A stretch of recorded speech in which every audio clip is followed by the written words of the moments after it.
안녕하십니까. 제라트 교수입니다. 이번 시간 여러분들과 61번 폐기물 공정 시험 기준부터 문제풀이를 하도록 하겠습니다.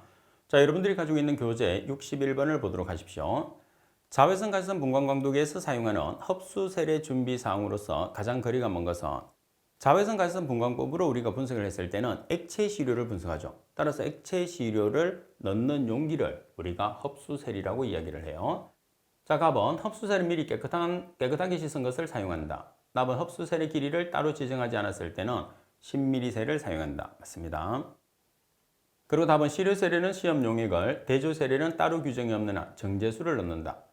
답은 시료 용액의 흡수 파장이 얼마를 기준하느냐 하면 370나노미터를 기준하거든요. 따라서 370나노미터 이하일 때는 경질유리 흡수세를 사용한다 되어 있는데 370나노미터 이하로 파장이 낮으면 낮을수록 측정이 어려워요. 반면에 370나노미터 이상으로 올라가면 측정이 용이하거든요. 그래서 370나노미터를 기준했을 때 370나노미터 이하가 되면 석영세를 써야 되고 석영재질을 써야 되고 그리고 370나노미터 이상에서는 유리나 석영재를 같이 쓸 수 있어요. 따라서 라번이 정답이 됩니다. 자, 그리고 62번 문제를 보시게 되면 다음 중에서 1마이크로그램/리터와 동일한 농도를 나타내는 것은 지금 여러분들이 마이크로그램/리터라는 것은 뭐를 나타내는 거냐면 ppm의 단위를 나타내는 거예요. 자, 그리고 마이크로그램/리터라는 것은 ppb를 나타내는 단위예요. 반면에 미리그램/리터라는 것은 ppm을 나타내는 단위거든요. 그러면 1마이크로그램/리터라는 것은 1ppb를 뜻하는 거고 1mg/L라는 것은 1ppm을 나타내는 거죠. 그리고 ppm과 ppb의 차이는 10의 3성으로서 ppm이 큰 단위를 나타내게 되겠죠. 따라서 라번이 정답.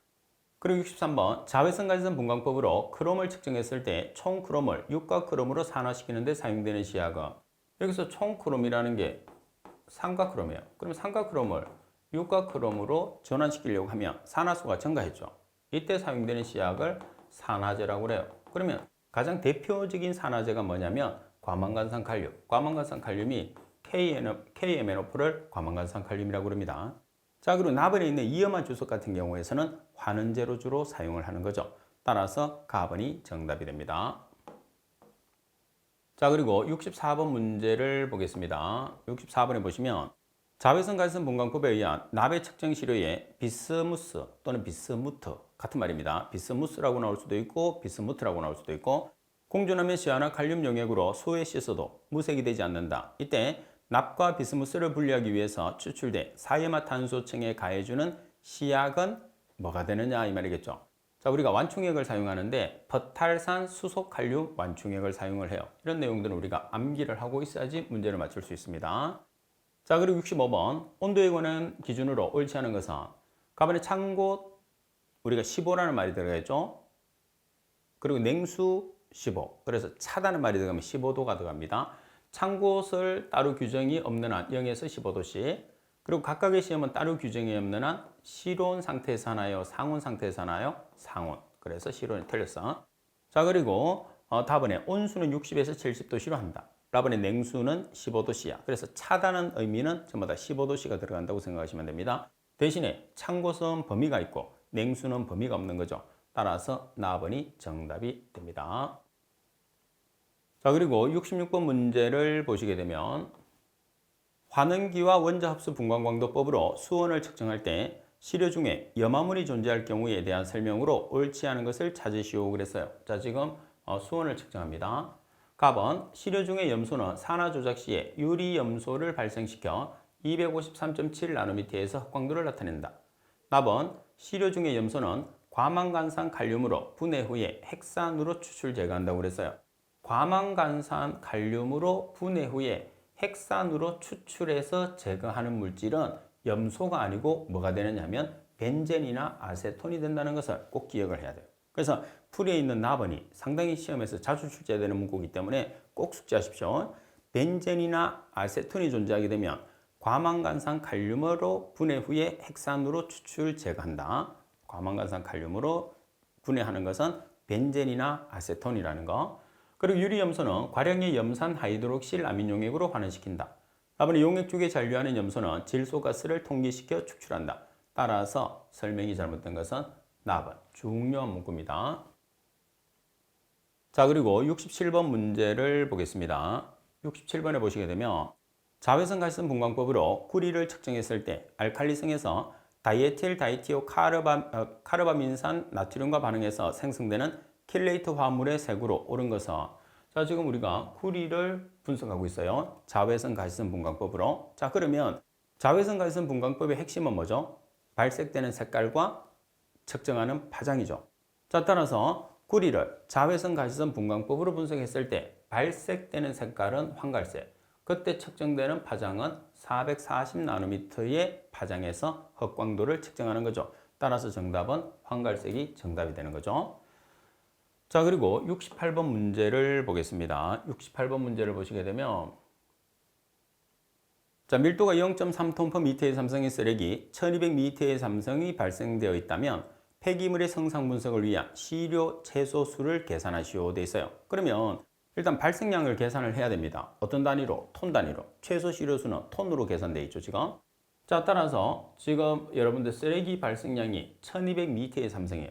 그러면 이 값을 톤으로 전환해 주기 위해서 뭐를 사용하느냐 하면 밀도를 사용해요. 그러면 1200m의 삼성에 밀도 0.3톤/m의 삼성을 곱하면 얼마라는 값이 나오죠? 360톤이라는 값이 나왔어요. 따라서 폐기물의 양 360톤에 해당하는 시료의 최소수가 몇 개냐 이되는 거죠. 그래서 여러분들이 폐기물의 양에 따라서 최소 시료수 표를 반드시 여러분들이 암기를 하라고 그랬어요. 폐기물을 시험 보려고 하면 그 표를 암기를 안 하면 나는 폐기물을 시험을 볼 합격의 의미를 두지 않는다 이렇게 생각해도 과언이 아닐 정도로 시험에서 자주 출제됩니다. 따라서 30개소가 정답. 자, 그럼 확인해 보겠습니다. 자, 표를 여러분들이 외웠어요. 그러면 360이니까 어디에 들어가는 거죠? 여기 들어가는 거죠. 그럼 최소수는 30. 그래서 이 표는 여러분들이 폐기물 시험을 쳐서 합격을 하려고 하면 반드시 암기를 해 주셔야 돼요. 실기에서도 나오기 때문에 필기에서 같이 공부해서 실기까지 대비하십시오. 폐기물의 양이 1톤 미만은 1이 포함되지 않는 거예요. 1톤 미만은 6개, 1에서 5는 10개, 5에서 30은 14개, 30에서 100은 20개, 100에서 500은 30개, 500에서 1000은 36개, 1000에서 5000은 50개, 5000 이상은 60개의 시료 채소수를 가진다는 거 꼭 숙지를 할 수 있도록 하십시오. 자, 그리고 69번 문제를 보겠습니다. 자, 69번에 보면 함수율이 85%인 시료인 경우에 용출 시험 결과에 시료 중의 수분 함량 보정을 위해서 곱해야 하는 값은, 그럼 보정 개수를 찾으라는 소리겠죠. 자, 수분 함량이 85%인 경우에서 여러분들 고형물의 함량이 얼마예요? 15%예요. 따라서 보정 개수는 지금 함수율, 기준이 되는 함수율의 고형물의 양 15% 나누기 지금 여러분들 시료의 고형물이에요. 자, 여기서 이 값이 시료의 고형물이죠. 그러면 지금 문제 조건에서 얼마를 곱해야 되느냐 이렇게 나왔으니까 85%가 주어졌으니까 여러분 여기서 85%를 대입하면 돼요. 그럼 얼마가 되는 거죠? 1.0이 되는 거죠. 그래서 실제로 보정 개수는 우리가 85%를 기준값으로, 함수율의 기준값으로 나타냈잖아요. 따라서 기준이 되는 함수율의 고형물 나누기 시료의 고형물이 보정 개수가 되는 거죠. 근데 우리가 공식 찾기가 나오니까 15 나누기 100 마이너스 함수율로 기억하는 거지, 실제로는 15 나누기 시료의 고형물 이렇게 계산하면 훨씬 간단하게 기억할 수 있죠. 그래서 의미는 여러분들이 기억하면 이 식을 쉽게 여러분들이 계산할 수 있겠죠. 자, 그리고 70번 문제를 보시게 되면 다음 시약 제조 방법 중에서 틀린 것을 찾으시오 나와 있어요. 자, 이런 문제 같은 경우에서는 뭐 풀이에도 나와 있는 것처럼 여러분들이 문제가 똑같이 나온다고 생각하고 틀린 부분만 여러분들이 찾아주시면 돼요. 이 시약 제조는 공정시험 기준에서 정해놓은 거기 때문에 그 정해놓은 걸 그대로 따라가시면 돼요. 설명이 나번이 틀렸는데, 자, 나번에 보시면 1몰 HCl 용액은 염산 90ml에 정제수를 넣어서 1000ml로 하는 거죠. 그래서 문제와 답만 잘 기억해 놓으시면 돼요. 자, 그리고 71번을 보겠습니다. 폐기물 시료에 대해서 강렬 감량과 유기물 함량을 조사하기 위해서 다음과 같은 실험을 하였다. 아래와 같은 결과를 이용하는 강렬 감량은, 강렬 감량이라는 것은 우리가 분석 시료에 열을 가했을 때 질량의 감소분을 강렬 감량이라고 합니다. 자, 1번 600 플러스 마이너스 25도씨에서 30분간 강렬하고 대시게이트 안에서 방냉 후 접시의 무게 W1 48.256g. 그래서 W1은 용기의 무게죠. 순수한 용기의 무게. 이번 여기에 시료를 취한 후에 접시와 시료의 무게 W2가 73.352g. 그래서 W2는 시료 플러스 용기의 무게. 3번 여기에 25% 질산 암모늄 용액을 넣어 시료를 적시고 천천히 가열한 다음 600 플러스 마이너스 25도씨에서 3시간 강렬하고 대시게이트 안에서 방냉한 후의 무게 W3가 52.824g. 그러면 W3라는 것은 뭐가 되는 거죠? W3라는 것은 실제로 강렬 후에 시료의 양이 되는 거죠. 그죠? 그래서 제일 큰 값은 W2, 그리고 그 다음 큰 거는 W3, 가장 작은 것은 용기니까 W1이 되는 거죠. 자, 그러면 강렬 감량을 계산하는 식은 우리가 강렬 감량 전의 무게 W2에서 강렬 감량 후의 무게 W3를 나눠준 다음에 W2에서 W1을 나눠준 다음에 곱하기 100을 하시면 돼요. 그래서 여기서 W2라는 것은 73.352g, 그리고 W1은 48.256g, 그리고 W2, 여기서 W2 마이너스 W3부터 할게요. 분자부터. W2는 강렬 전, 강렬 후의 값을 차니까 73.352g, 강렬 후는 52.824g을 빼요. 그런 다음에 분모에는 73.352g이라는 W2에서 용기의 무게만 빼줍니다. 48.256g. 따라서 계산하면 강렬 감량에 의해서 우리가 값을 계산을 할 수 있는 거죠. 자, 따라서 값을 계산하게 되면 81.80%라는 값이 나오게 되죠. 여러분들은 이 내용 자체가 W1, 2, 3의 개념을 정확하게 기억을 해야 돼요. W1은 용기의 무게, W2는 시료의 무게, 시료 플러스 용기의 무게, W3는 강렬 후에 시료 플러스 용기의 무게가 되는 거죠. 그래서 강렬 감량을 계산하려 그러면 시료의 무게 플러스 용기의 무게가 되는 W2 마이너스 강렬 후에 시료와 용기의 무게가 되는 W3 나누기 시료의 무게 W2에서 시료와 용기의 무게 W2에서 W1 용기의 무게를 빼서 전체 곱하기 100을 하시면 되는 거죠. 자, 그리고 여기서 만약에 휘발성 고형물을 계산하시오 그러면 강렬 감량분에서 수분량을 빼주시면 돼요. 아시겠죠? 지금은 뭐 그런 문제가 아니지만은. 자, 그리고 72번 문제를 보겠습니다. 원자 흡수 분광 광도에 대한 설명으로 틀린 것은 갑은 광원부, 시료 원자부, 파장 선택 묻 척광부로 구성되어 있다. 맞습니다. 자, 그리고 나번 일반적으로 가연성 기체로 아세틸렌을, 여기서 아세틸렌이라는 것은 C2H2, 그리고 조연성 기체로는 공기를 사용한다. 답안에 단광속형과 복광속형으로 구분된다. 답안에 광원은 넓은 선폭과 낮은 휘도를 갖는 스펙트럼을 방사하는 납-음극 램프. 따라서 우리가 원자 흡수 분광 광도법에서 사용하는 광원은 음극 램프, 음극 램프나 우리가 속빈 음극 램프라고 하죠.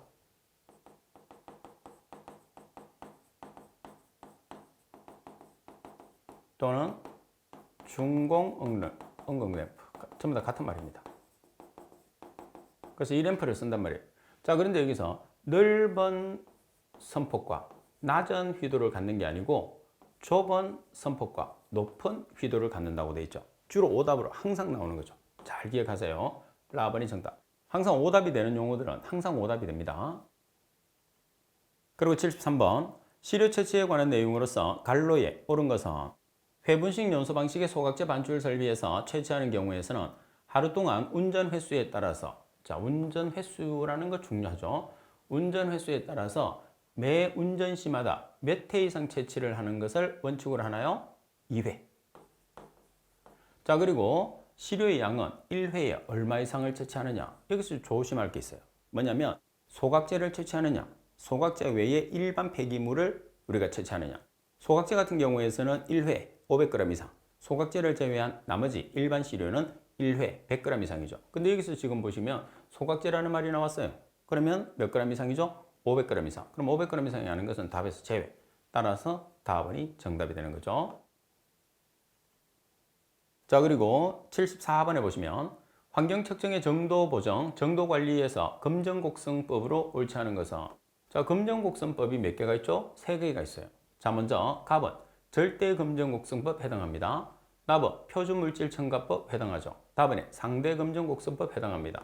따라서 라번은 해당하지 않습니다.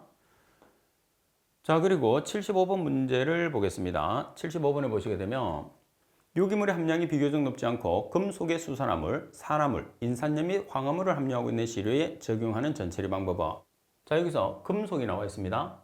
그리고 인산염이 나와 있어요. 그러면 임금 되죠. 임금 주고 누구에게? 염산임금 주고 이렇게 배웠어요. 그죠? 그래서 여기 보면 염산임금 주고 인이라는 것은 인산염, 금은 금속이에요. 그럼 염산은 앞에 뭐가 항상 붙어야 되죠? 질산. 그래서 염산은 산이니까 질산염산법. 무조건 3분의 법은 질산이 무조건 들어가야 됩니다. 따라서 질산염산법에 대한 설명. 자, 그리고 질산황산법은 황 많은, 유기물의 함량이 많은, 그죠? 그러면 질산과염소산 분해법 같은 경우에서는 어떻게 우리가 외웠죠? 과산화가 어려운 시료, 과산화가 어려운 시료, 그죠? 자, 그리고 질산불화수소산이라는 거는 없어요, 3분의 법에서. 자, 그리고 76번 문제를 보겠습니다. 수원을 원자합수 분광광도법으로 정량하고자 했을 때 정량 한계는 수원을 분석하는 방법은 2개예요. 원자합수 분광광도법은 0.0005mg/L, 자외선 가시성 분광광도법은 0.001mg이에요. 그러면 원자합수 분광광도법이니까 0.0005mg/L, 가번이 정답이 되는 거죠. 자, 그리고 77번 문제를 보시게 되면 기체크로마토그래피를 적용하는 유기인 분석에 관한 내용으로서 틀린 것을 찾으시오 그랬어요. 갑은 유기인 화합물은 우리가 농약 성분이죠. EPN, 파라티온, 메틸디메톤, 다이아지논, 펜토에이트의 측정에 이용된다. 맞습니다. 유기인의 정량 분석에 사용되는 검출기는 질소인 검출기와 불꽃 강도 검출기를 쓰죠.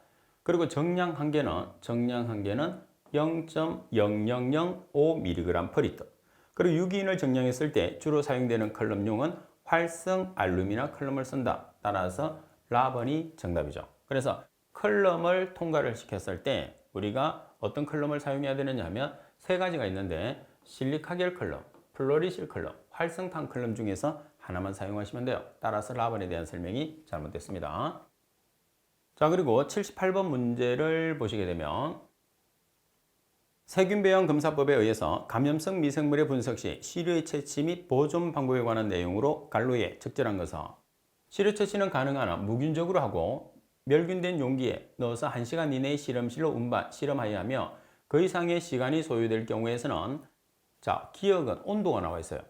우리가 냉장을 하려고 하면 보통 몇 도 이하에서 냉장을 하죠? 여기서는 10도. 자, 10도씨야. 자, 그리고 우리가 운반 시간. 지금 실험실 내로 운반을 하는 시간은 몇 시간 이내? 6시간. 자, 그런 다음에 배양 조직을 완료를 해야 되는 것은 몇 시간이죠? 배양 조직을 완료하는 것은 2시간. 그러면 10도씨 6시간, 2시간이 되니까 답번이 정답이 되나요? 자, 그리고 79번에 보시면 정도 보정과 정도 관리에 적용되는 기기 검출 한계에 관한 내용으로서 갈로에 오른 것은 바탕 시료를 반복 측정 분석한 결과에 표준 편차에 얼마를 한 값이냐? 그럼 표준 편차에 얼마를 곱했느냐는 거죠. 뭐를? 기기 검출 한계의 값. 따라서 기기 검출 한계의 값은 표준 편차 곱하기 3. 그러니까 표준 편차의 3배가 되는 거죠. 반면에 정량 한계는 표준 편차의 10배가 되니까 표준 편차 곱하기 10을 한 것은 정량 한계, 표준 편차 곱하기 3을 한 것은 기기 검출 한계가 되는 거예요. 따라서 나번이 정답. 자, 풀이에 있는 2개 반드시 숙지를 해 놓으세요. 자, 그리고 성면에 관계되는 문제네요. 80번입니다. 청성면의 형태와 색상으로 옳지 않은 것은 자, 청성면, 그리고 백성면, 갈성면 이 3가지는 특징을 잘 기억을 해야 됩니다. 시험에서 자주 나와요. 자, 갑은 꼬인 물결 섬유의 모양의 섬유다. 자, 우리가 청성면 같은 경우에서는 꼬인 물결 모양이 아니죠. 고든 섬유와 섬유 다발로 되어 있어요. 라번의 다발 것은 분산된 모양이고 긴 섬유는 많고 굽었다는 거죠. 라번의 특징적인 청색과 다색성을 가지고 있죠. 그래서 가번이 정답. 자, 그리고 복귀편입니다. 81번 문제를 보도록 하겠습니다. 폐기물 처리업에 종사하는 기술요원, 폐기물 처리 시설의 기술관리인, 그 밖에 대통령령으로 정하는 폐기물 처리 담당자는 환경부령으로 정하는 교육기관이 실시하는 교육을 받아야 함에도 불구하고 이를 위반해서 교육을 받지 아니한 자에 대한 과태료 처분 기준은, 자, 교육을 반드시 이수를 해야 됩니다. 따라서 교육을 받지 아니한 자에 대한 과태료는 100만 원 이하의 과태료에 해당하니까 정답은 가번이. 자, 과태료가 있고 벌금이 있죠. 과태료라는 것은 행정상의 처분, 그리고 벌금이라는 것은 형사상의 처분으로 알고 계시면 돼요. 자, 그리고 82번 문제를 보시면 주변 지역의 영양조사 대상 폐기물 처리 시설 기준으로 옳은 것을 찾으시오 그랬어요.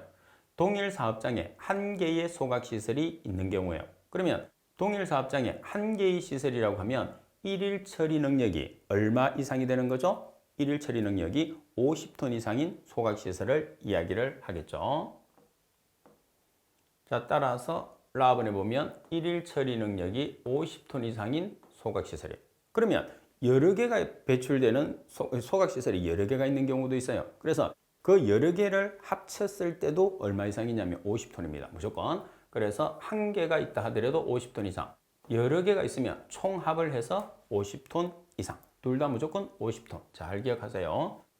자, 그리고 83번 문제를 보시게 되면 폐기물 처리 신고자에게 처리 금지를 가름해서 부과할 수 있는 최대 가징금은 얼마죠? 2천만 원.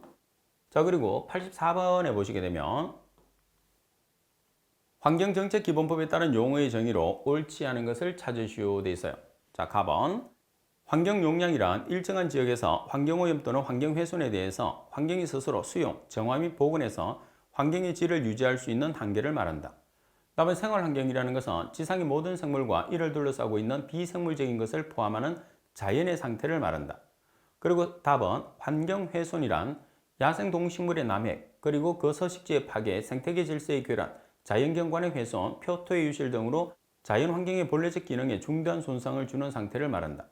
라번의 환경보전이란 환경오염 및 환경훼손으로부터 환경을 보호하고 오염되거나 훼손된 환경을 개선함과 동시에 쾌적한 환경 상태를 조성하기 위한 행위를 말한다고 그랬어요. 그래서 이 내용은 폐기물관리법에 있는 용어가 아니고 환경정책법에 있는 용어이기 때문에 우리 교재에는 없어요. 그래서 문제로 참고하시면 되고, 이 문제는 거의 80% 이상의 정답이 생활환경이에요. 그래서 생활환경이 정답이 되니까 내용 자체가 잘 모르겠으면 생활환경을 찾으면 정답이 될 가능성이 가장 높아요.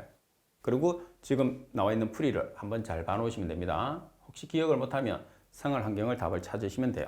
자, 대기나 물 또는 토양, 폐기물, 소음진동, 악취, 일조 등의 사람의 일상생활과 관계가 있는 환경. 그래서 사람의 일상생활과 관계가 있는 환경을 생활환경이라고 정의하고 있습니다.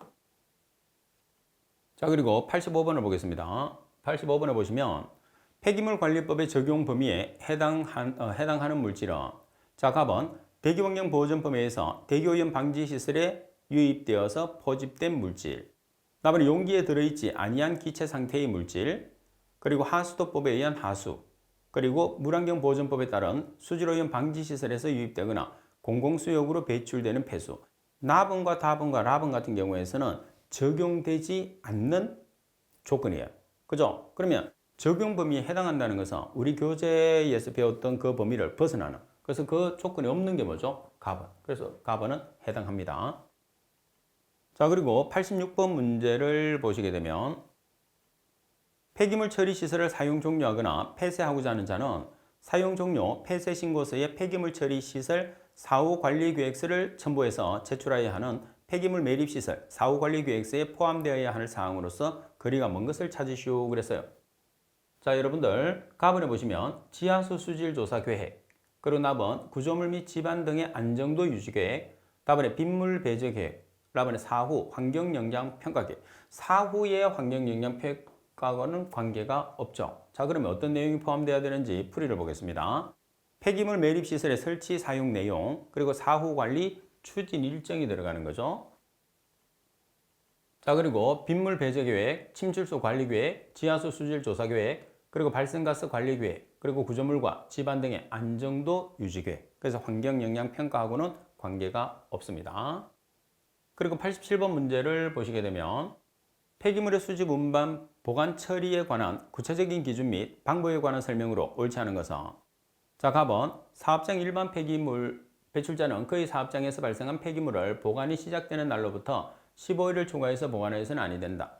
답은 지정 폐기물 수집 운반 차량의 차체는 노란색으로 색칠하여야 한다. 답은 음식물류 폐기물 처리 시 가열에 의한 건조에 의해서 부산물의 수분 함량을 25% 미만으로 감량하여야 한다. 그리고 답은 폐합성 고분자 화합물은 소각하여야 하지만 소각이 곤란한 경우에서는 최대 지름이 15cm 이하의 크기로 파쇄, 절단 또는 용융한 후에 관리형 매립 시설에 매립할 수 있다. 자, 여기서는 가번이에요. 가번에서 보관하는 기간이 잘못됐죠. 사업장의 일반 폐기물의 배출자는 그의 사업장에서 발생하는 폐기물을 보관이 시작되는 날로부터 며칠을 초과해서 보관하면 안 되느냐? 며칠이죠? 90일을 초과해서는 안 된다는 것을 잘 기억을 해야 됩니다. 따라서 가번이 틀렸고, 자, 그리고 88번 문제를 보겠습니다. 폐기물 관리법상의 의료 폐기물의 종류가 아닌 것은 가번이 격리 의료 폐기물, 답은이 일반 의료 폐기물, 답은이 유사 의료 폐기물, 답은이 위해 의료 폐기물. 자, 우리가 의료 폐기물의 종류에는 뭐가 있어요? 격리 의료 폐기물, 일반 의료 폐기물, 위해 의료 폐기물이 있어요. 자, 격리, 일반, 위해 따라서 해당하지 않는 것은 답은. 그리고 각각의 폐기물에 해당하는 종류도 반드시 기억을 해 주셔야 되죠. 자, 의료 폐기물에 대한 문제는 여러분들 시험에서 상당히 자주 출제되는 문제입니다. 자, 그리고 89번 폐기물 처리 시설의 사용 종료 또는 폐쇄 신고를 한 경우에 사후 관리 기간의 기준은 사용 종료 또는 폐쇄 신고를 한 날로부터 몇 년 이내? 30년이죠. 30년. 답은이 정답. 자, 그리고 90번 문제를 보겠습니다. 자, 90번 문제를 보시게 되면 폐기물 처리의 업종이 아닌 것은 폐기물 처리 업종. 답은 폐기물의 재생 처리업. 답은 폐기물의 종합 처분업, 폐기물 중간 처분업, 폐기물 수집 운반업. 해당하지 않는 것은 뭐가 있는 거죠? 재생 처리업이라는 거 없어요. 그래서 업종을 한번 살펴보면 폐기물의 수집 운반업, 폐기물의 중간 처분업, 종합 처분업, 최종 처분업. 그래서 처분업이 들어가게 되면 중간, 종합, 최종이 있어요. 그죠? 그리고 폐기물 수집 운반은 뭐 별도로 있고. 자, 또 하나 뭐가 있느냐 하면 재활용업이 들어가게 되면 재활용업이 들어가면 중간, 최종, 그리고 종합 재활용업이죠. 그러니까 실제로 보면 중간, 종합, 최종, 중간, 최종, 종합 이게 다 들어가요. 다 들어가는데 하나는 처분업이고 하나는 재활용업. 여기에 플러스 수집, 운반업. 따라서 가번이 정답. 그래서 구별하시면 됩니다. 자, 그리고 91번 문제를 보겠습니다. 환경부 장관이나 시도지사가 폐기물 처리업자에게 영업의 정지를 명하고자 할 때 천재지변이나 그 밖에 부득이한 사유로 해당 영업을 계속하도록 할 필요가 있다고 인정되는 경우에 영업 정지에 가름해서 부과할 수 있는 과징금의 범위 기준으로 옳은 것은 자, 매출액에 얼마를 곱한 금액을 우리가 초과하지 못하죠? 100분의 5. 따라서 100분의 5니까 나번이 정답이 됩니다. 자, 그리고 92번 문제를 보시게 되면 폐기물 관리법에서 용어의 정의로 옳지 않은 것은 갑은 생활 폐기물은 사업장 외의 폐기물을 말한다. 그래서 우리가 생활 폐기물과 사업장 폐기물이 있는데 생활 폐기물은 사업장 외의 폐기물, 그다음에 사업장 폐기물은 대기환경보전법, 물환경보전법 또는 소음진동관리법에 따라 배출시설을 설치 운영하는 사업장이나 그 밖에 대통령령으로 정하는 사업장에서 발생하는 폐기물. 따라서 대통령령, 환경부령 반드시 구별해야 돼요. 따라서 여러분들이 재활용을 제외한 나머지는 대통령령, 재활용은 환경부령. 그다음에 폐기물 처리시설은 폐기물의 중간 처분시설, 최종 처분시설 및 재활용시설로서 대통령령으로 정하는 시설을 말한다. 라번 처리는 폐기물의 수거, 운반, 중화, 파쇄, 고형화 등의 중간 처분과 매립하거나 해역으로 배출하는 등의 활동을 말한다. 자, 우리가 처리라는 것은 뭐예요? 처리라는 것은 수집, 운반, 보관, 재활용, 처분을 말하는 거죠. 그러면 라번에 대한 설명은 뭐죠? 라번은 처리가 아니고 뭐가 되는 거죠? 처분. 그래서 이론에서도 말씀드린 것처럼 처리와 처분은 반드시 여러분들이 정리를 해 두시라고 했어요. 따라서 정답은 라번. 자, 그리고 여러분들 93번 문제를 보겠습니다. 폐기물 처리 시설의 중간 처분 시설 중에서 화학적 처분 시설에 해당하는 것은, 자, 지금 우리가 화학적 처분 시설을 찾습니다. 답은 정제 시설은 기계적 처분 시설이 되고, 연료화 시설도 기계적 기계적 재활용 시설, 그리고 응집 침전 시설은 화학적 처분 시설, 소멸화 시설은 생물학적 처분 시설이니까 화학적 처분 시설에 해당하는 것은 답은 응집 침전 시설이 해당합니다. 자, 그리고 94번 문제를 보겠습니다. 자, 94번. 폐유기용제 중에서 할로겐족에 해당하는 물질이 아닌 것은, 할로겐족에 해당한다는 것은 할로겐 물질이 포함되어 있다, 그런 뜻이 되겠죠. 그죠? 자, 그러면 여러분들 답은 다이클로로에탄, 그다음에 트리플로로에탄, 그리고 트리클로로프로펜, 그리고 다이클로로 디플로로메탄이 있어요. 그럼 여기서 해당하지 않는 것은 지금 보시다시피 이렇게 많아요. 이거 우리가 다 외워서 맞출 수는 없잖아요. 그래서 답만 여러분들이 기억을 하시면 됩니다. 답은이 되나요?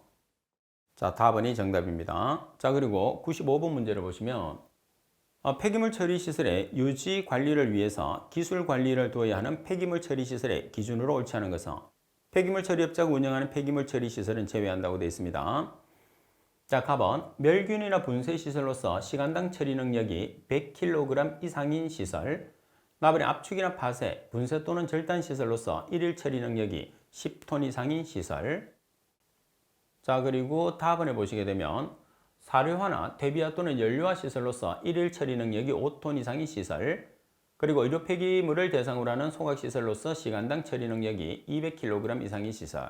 자, 잘못된 것은 나번이죠. 나번 같은 경우에서는 지금 나번은 압축이나 파쇄, 분쇄, 절단 시설이에요. 그래서 압축이나 파쇄나 분쇄, 절단 시설은 일일 처리 능력이 얼마 이상이 돼야 되죠? 500톤 이상.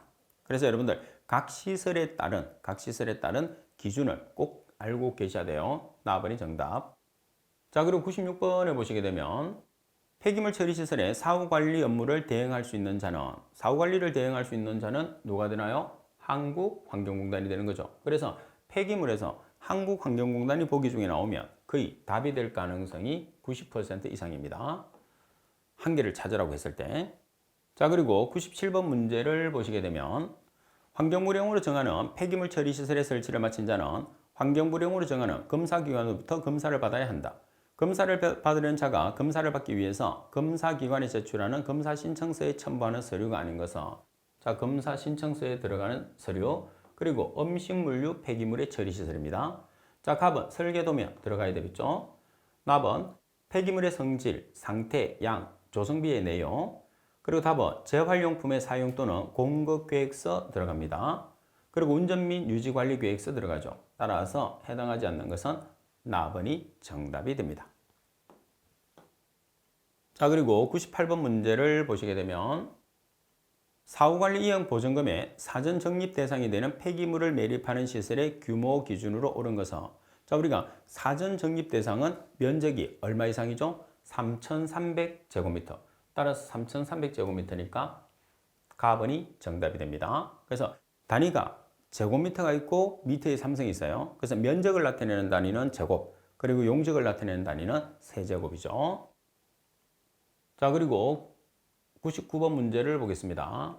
99번에 보시면 폐기물의 광역 관리를 위해서 광역 폐기물 처리 시설의 설치 운영을 위탁할 수 있는 자에 해당하지 않는 것은, 그러면 해당 광역 폐기물 처리 시설을 발주한 지자체, 다음에 한국환경공단, 다음에 수도권 매립지 관리공사, 다음에 폐기물의 광역 처리를 위해서 설립된 지방자치단체 조합. 자, 그러면 세 가지가 있죠. 풀이에 있는 것처럼 세 가지에 해당하지 않는 것은 가번이 정답이죠. 가번은 그냥 우리가 여러분들에게 헷갈리게 하기 위해서 말을 만들어낸 거예요. 그리고 100번 폐기물 처리업의 변경 허가를 받아야 하는 주요 사항에 관한 내용으로 틀린 것은 변경 허가입니다. 가번 운반 차량의 정차. 맞습니다. 운반 차량의 정차. 여기서 임시 차량은 제외합니다. 자, 오답을 만들 때 운반차와 임시 차량을 바꿀 수도 있고 여기서 임시 차량을 포함한다고 나와서 오답으로 만들 수 있으니까 주의를 해야 됩니다. 수주 운반 대상 폐기물의 변경 맞죠? 그리고 영업구역의 변경 맞습니다. 그리고 수주 운반 시설의 소재지 변경이 아니고 주차장 소재지의 변경이 들어가야 되겠죠. 따라서 설명이 잘못된 것은 라번이 됩니다. 자, 이번 시간 수업은 이것으로 마치도록 하겠습니다. 수고하셨습니다.